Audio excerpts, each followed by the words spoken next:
আসসালামু আলাইকুম প্রিয় ভিউয়ার্স, কেমন আছেন সবাই? আশা করি ভালো আছেন। সিয়ারা গ্রুপ ফার্ম এন্ড হ্যাচারিতে আপনাদেরকে স্বাগতম। আমরা আজকে আলোচনা করব বোর্ডিংকালীন বাচ্চা কিভাবে পালন করবেন, কী প্রক্রিয়া রাখবেন, কী কী খাবার খাওয়াবেন এবং কোন পরিবেশে রাখলে বেশি ভালো হবে সেই বিষয়গুলো নিয়ে আপনাদের মাঝে আজকে আলোচনা করব।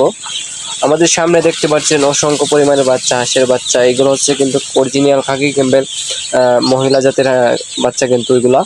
তো এইগুলো কিন্তু আমরা একদম প্রপারলি হচ্ছে কি এখন ডিমের জন্য এগুলো কিন্তু বোর্ডিং করছি, এবং যাদের বোর্ডিং কমপ্লিট হাঁসের বাচ্চা লাগবে তারা কিন্তু যোগাযোগ করতে পারেন।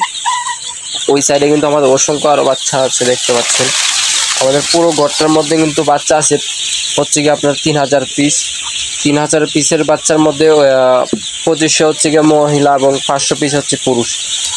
500 পিস যেটা পুরুষ যে বাচ্চাটা সেটা কিন্তু আমরা শীতকালীন সময়ে বিক্রি করবো মাংসের জন্য, এবং বাকি যে বাচ্চাটা থাকবে মহিলাটা সেটা কিন্তু আমরা ডিমের জন্য রেখে দেবো, দেখতে পাচ্ছেন। এবং এটাকে কিন্তু আমরা খাবার খাওয়াচ্ছি। প্রথমে হচ্ছে গিয়ে যদি দেখাই, গুঁড়া নারিশ যে ফিডটা আছে সেটা কিন্তু আমরা শুরুতেই খাবার দিচ্ছি। এবং ট্যাঙ্কিগুলোর মধ্যে যে জিনিসটা দিবেন আপনারা, ছোটো ট্যাঙ্কির মধ্যে কিন্তু আপনারা একটা পানির যে জায়গাটা ওইটার মধ্যে কিন্তু ছোটো একটা কাপড় দিয়ে দেবেন, তাহলে কিন্তু বাচ্চার শরীরটা ভিজবে না। এবং বাচ্চার শরীর যদি ভিজে যায় তাহলে কিন্তু বাচ্চার ঠান্ডা লেগে যাবে, এবং ঠান্ডা থেকে কিন্তু বাচ্চা অসুস্থ হয়ে যাবে। সেক্ষেত্রে আপনারা কিন্তু এরকম প্রক্রিয়াটা রাখবেন। এবং এটা কিন্তু যখন 5 থেকে 6 দিন বয়স হয়ে যাবে তখন কিন্তু আপনারা এটাকে বড় ফিড দেওয়া শুরু করবেন। এবং এটা যখন 10 থেকে 12 দিন বয়স হবে তখন কিন্তু গোসল করাবেন আপনার পুকুরে বা নদীর পাড় যদি থাকে, সেই ক্ষেত্রে ওই জায়গায় কিন্তু আপনারা নিয়ে গোসল করাবেন। গোসল করানোর পরে কিন্তু আপনারা 20 থেকে 15 দিনের মাথায় কিন্তু আপনারা বড় ফিডটা খাওয়ানোর পরে কিন্তু এর পাশাপাশি 20 দিন যখন বাচ্চার বয়স হবে তখন খরচ কমানোর জন্য কিন্তু আপনারা সিদ্ধ করে দিতে পারেন। এবং 20 দিনের মাথায় কিন্তু আপনারা 22 থেকে 20 দিন তখন কিন্তু আপনারা মাঠে ছেড়ে দিতে পারবেন। মাঠে ছাড়লে কিন্তু বাচ্চাটা প্রচুর পরিমাণ প্রাকৃতিক খাবারটা খাইতে পারবে, এবং বাচ্চার গ্রোথ এবং ডিমের গ্রোথটা একদম ভালো হয়ে যাবে।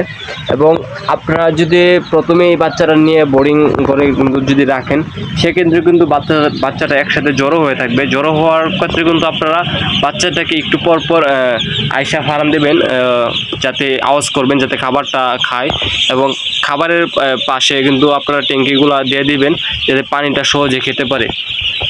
এবং অনেকে বলেন যে ঘরের মধ্যে কি লাইট ব্যবহার করব, তো আপনারা কিন্তু এই লাইটগুলো ব্যবহার করতে পারেন। এখানে দেখতে পাচ্ছেন এটার মধ্যে কিন্তু আমরা 3টা লাইট দিয়ে রাখছি।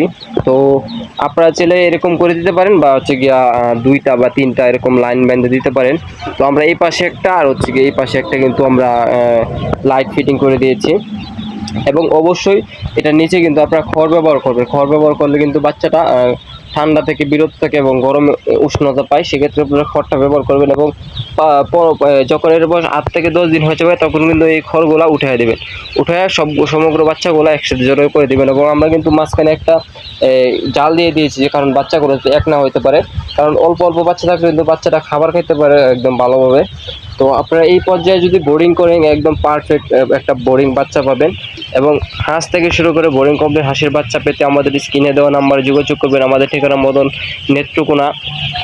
তো আপনারা চাইলে আইসা নিতে পারেন, এবং কি আপনারা না আসতে পারলে আমরাও আপনাদের গন্তব্যস্থলে মাল পাঠিয়ে দেবো, টাকা পাঠিয়ে দিলে। তো নতুন ভিডিও পেতে চ্যানেলটি সাবস্ক্রাইব করে রাখবেন। ভালো থাকবেন সবাই। আসসালামু আলাইকুম।